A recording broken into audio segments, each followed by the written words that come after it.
Өте жылдам хабарнама, жұлдызды жаңалық, әр қадамын таудай үйеп айтатын Алтынай Жорабаева.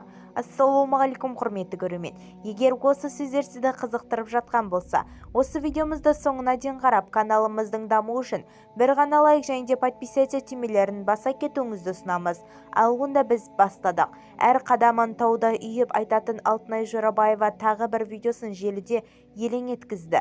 Бұл жолы видеода Алтынай мен қазіргі күйеуі жатын бөлмеде ұсталып қалды. Ғаламторда тараған бейне жазбаға зер салсақ, Алтынай жатын бөлмеге еш ескертусіз ұялы камерасын, телефон камерасын жағып кіреді.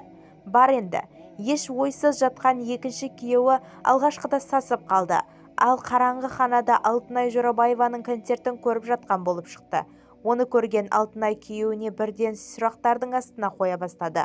Не көріп жатсың? Менің шығармашылығымды енді танып жатырсың ба? Көбіне осындай менің концерттерімді тамашалап отырады. Сен әнді күшті айтасың деп қояды, деді Алтынай Жорабаева.